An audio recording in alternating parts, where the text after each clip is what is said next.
Aujourd'hui, à Histoire automobile, on vous parle du père fondateur de l'industrie automobile américaine.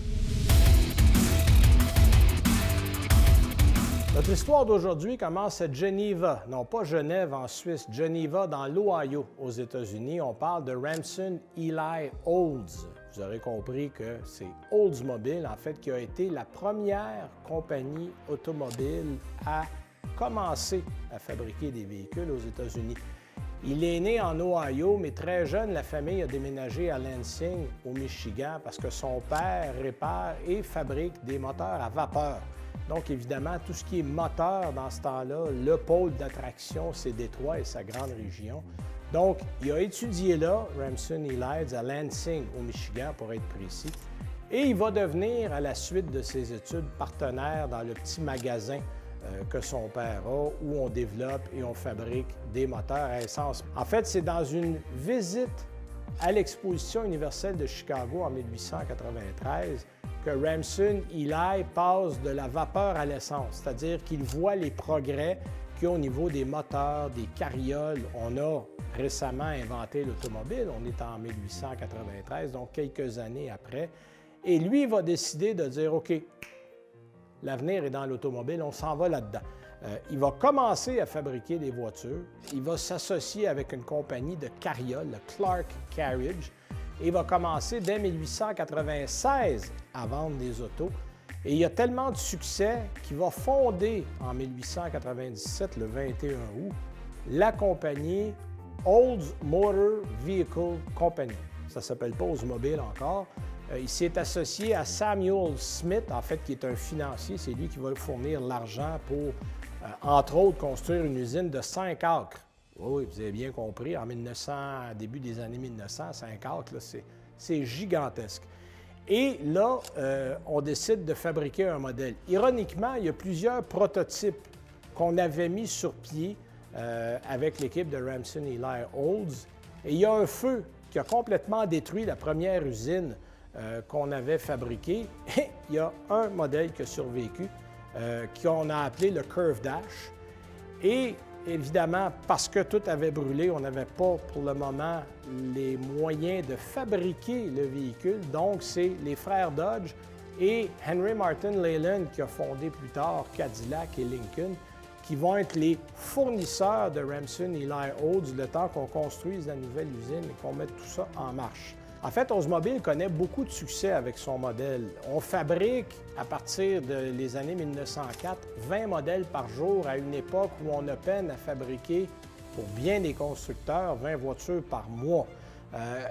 On attribue la chaîne de montage moderne à Henry Ford, c'est vrai, mais Oldsmobile avait commencé une chaîne d'assemblage quelques années avant Ford, et c'est pour ça qu'on était capable de fabriquer 20 voitures par jour. L'autre idée d'Oldsmobile qui a inspiré Henry Ford, c'est le prix. Parce qu'une Curve Dash, à l'époque, ça se vendait 650 $. Parce qu'Oldsmobile croyait que la voiture allait être un produit pour les masses. Donc, le prix devait être à un prix où les gens peuvent le payer. Et c'est ça, d'ailleurs, qui a fait une scission entre lui et Samuel Smith, le financier, en fait, Samuel Smith, père et fils, parce que son fils était aussi impliqué là-dedans. Lui voulait, avec le succès qu'a connu la compagnie, en faire des modèles plus dispendieux et Oldsmobile ne pouvait pas embarquer là-dedans. Donc, il y a eu mésentente.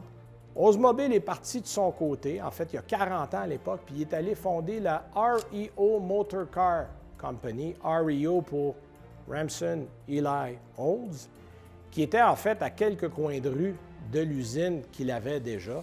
Et parce qu'il était déjà connu et parce que ses produits étaient bons et pas chers, le fait de partir une nouvelle compagnie a été en fait presque salutaire. Il en a vendu énormément, tant et si bien que pendant ce temps-là, Oldsmobile se mourait.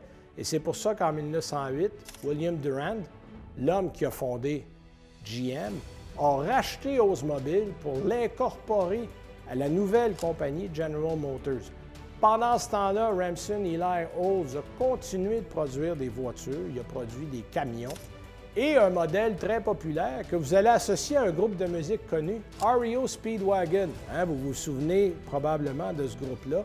Le REO Speedwagon, en fait, c'est un modèle de voiture, le modèle de voiture le plus populaire qu'a produit la compagnie. Lui, il a quitté la présidence de REO en 1923. Il a été se lancer dans l'immobilier en Floride, un projet un peu utopique de cité parfaite.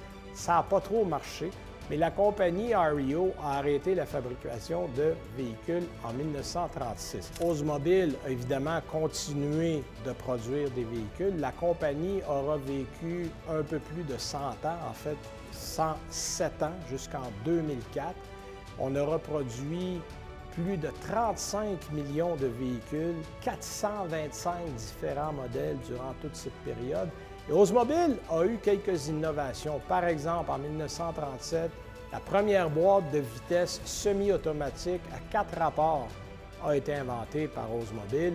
Les ingénieurs ont inventé une boîte entièrement automatique, la Hydra-Matic. C'est arrivé du côté de chez Oldsmobile. Il n'y avait pas de pédale d'embrayage qui était requise, donc ça, c'était une innovation importante.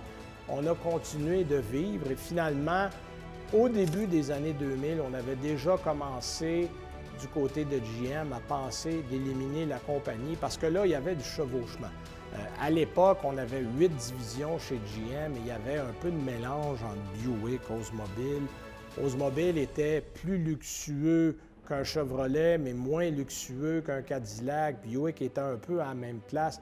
Alors, on a décidé de se faire du ménage et finalement, en 2004, ça a été la fin de la compagnie Oldsmobile, mais ça a été quand même un modèle et une compagnie importante dans l'histoire de l'automobile américaine.